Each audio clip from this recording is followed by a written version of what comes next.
A minha vida eu levo comum, bastante normal, como de qualquer outra pessoa. Se bem que nós, médiuns, temos uma sensibilidade mais apurada, então é necessário que tenhamos mais cuidado, né? Porque não podemos baixar o nível vibratório, não podemos entrar em atrito, não podemos frequentar todo tipo de ambiente para que não caia o padrão vibratório. Eu não conhecia ainda os livros espíritas, não tinha lido livros que falam das colônias espirituais. E eu tive um aviso, que eu ia desencarnar. Eu sonhei com o meu corpo deitado, eu vi o meu corpo como se eu estivesse fora, que eu realmente estava fora. Eu ia num lugar onde tinha tipo uma cidade, onde tinha casas, hospitais, escolas. E na minha cabeça eu formulava uma pergunta, porque não falava, mas eu sabia que estava perguntando. Conversando com a senhora que saiu de um dos prédios. Pedi para falar com Maria de Nazaré. Não usava nesse termo na época, porque eu era católica, estava entrando na doutrina, não sabia que Maria, a gente chamava Maria de Nazaré, chamava só Nossa Senhora na época. Pedi para falar com Maria de Nazaré, e ela perguntou o que você deseja com ela, perguntou em pensamento. E eu disse que gostaria que ela suspendesse uma sentença que parava na minha cabeça. Até um termo meio esquisito, esse negócio de sentença. Eu não usava esses termos. E ela disse, o que é? Eu digo, não, porque eu vou morrer nesse ano de 1986 e gostaria de pedir a ela mais tempo de vida, porque eu tenho uma filha de 3 anos e não quero que ela fique com madrasta. Queria criar minha filha pelo menos até ela ficar adulta. Acordei apavorada, porque eu já tinha tido sonhos anteriores que realmente aconteciam com o desencarne de pessoas da minha família. Mas estou encarnada até hoje, sinal que fui atendida. No início do meu desenvolvimento, se manifestou um espírito, dizendo ser um médico alemão, Dr. Otto Miller, que queria fazer um trabalho comigo de cura, né, à base de receituário. A princípio eu aceitei, mas depois, pensando melhor, eu recusei. Devido à minha imaturidade, né, ser muito jovem, eu preferi recusar e pedir um tempo a ele, pedi para ele adiar essa tarefa, né? Então ele compreendeu e disse, tá bom, fica para outra vez. Hoje eu ainda tenho uma dúvida ainda, se ficou para outra vez, outra reencarnação, ou se mais tarde, quem sabe agora, né? Eu preferia não ser. Apesar da minha unidade ser muito bonita, mas eu acho muita responsabilidade e eu já consegui algumas vezes saber coisas que iam acontecer com pessoas da minha família que não eram tão boas.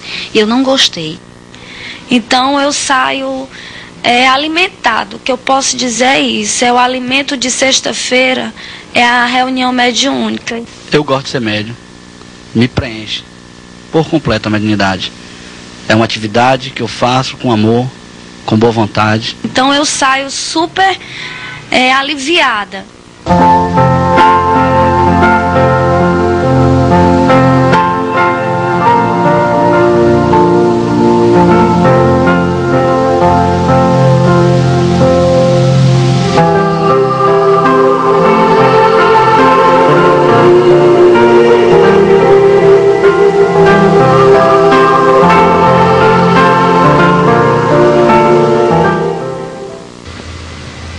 Os espíritos manifestam-se às pessoas ou se comunicam com os reencarnados das formas as mais variadas e pelas mais diferentes razões.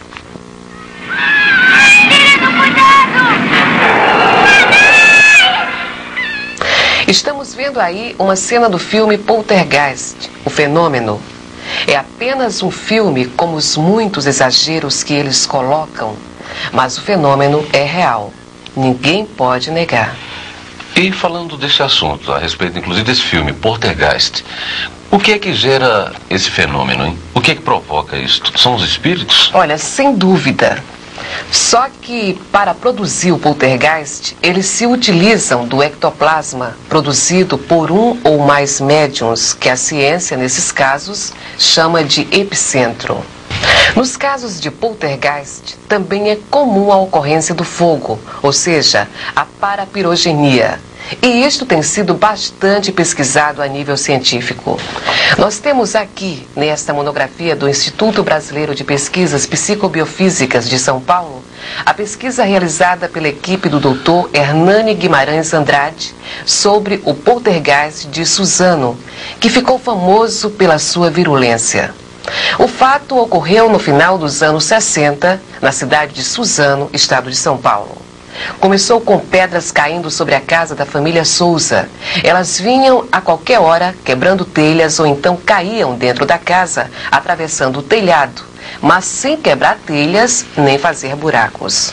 Mas o pior era o fogo. O delegado de polícia da cidade e outras autoridades presenciaram várias vezes como o fogo começava. Ele surgia do nada, queimando o colchão, o guarda-roupa ou outro objeto qualquer. No colchão, de repente começava a aparecer fumaça e lá vinha o fogo de dentro do colchão. Aqui vemos algumas fotos. A porta do guarda-roupa, uma cama de campanha, todos queimados. E me diz uma coisa, quem era o médium ou o epicentro? Era uma filha do casal, a Laura.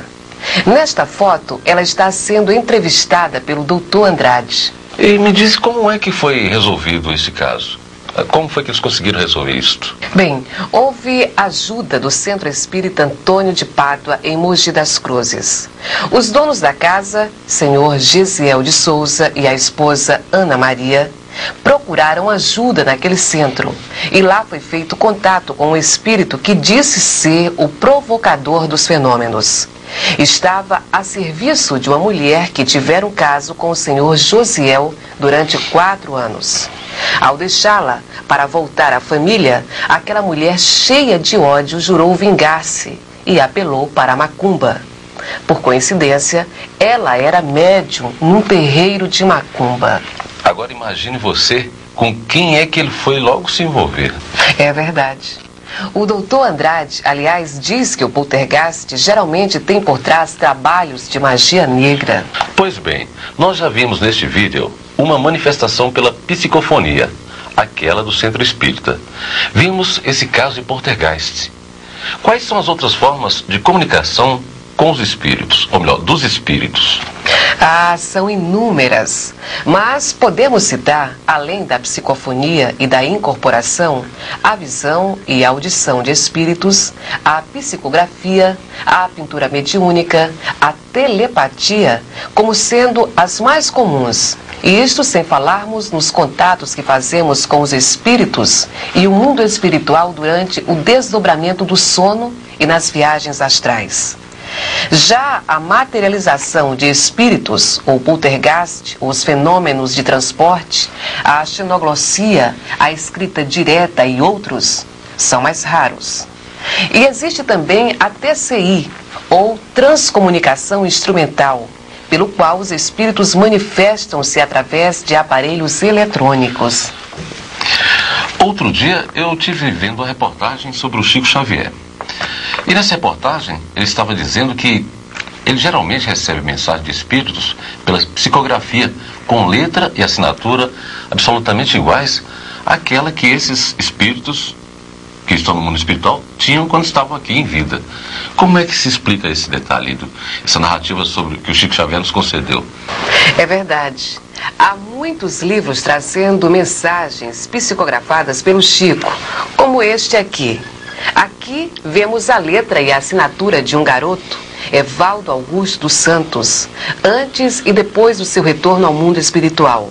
Aqui temos a assinatura de Beatriz Janine Gonçalves na carteira de trabalho e embaixo na mensagem psicografada por Chico Xavier. Ela e o marido desencarnaram em acidente de automóvel e ambos mandaram mensagens para a família através do Chico. E aqui vemos o final da mensagem do garotinho Edivaldo Roel da Silva Júnior e sua assinatura. Edivaldo sofria de doença cardíaca e desencarnou aos 8 anos.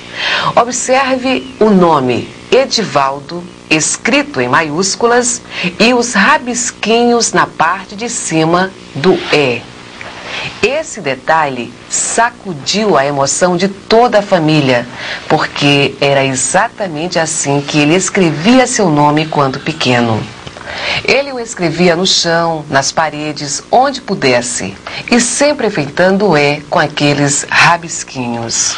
Agora imagina você como deve ter sido emocionante para essa família essa comprovação de que aquele realmente era o filho que estava ali incorporado no Chico Xavier. Sem dúvida. Mas as psicografias do Chico também têm sido objeto de pesquisas por métodos científicos. Esse é o professor Carlos Perandreia, perito judicial com mais de 25 anos a serviço da Justiça. Ele está dando uma aula de grafotécnica na Universidade de Londrina. Então, para isso, dentro da grafoscopia, a gente tem um quadro aqui, um gráfico, por exemplo, e nesse gráfico eu poderia fazer os seguintes comentários. A gente examina o que se chama de aspecto geral da escrita. Aspecto geral da escrita. No aspecto geral da escrita,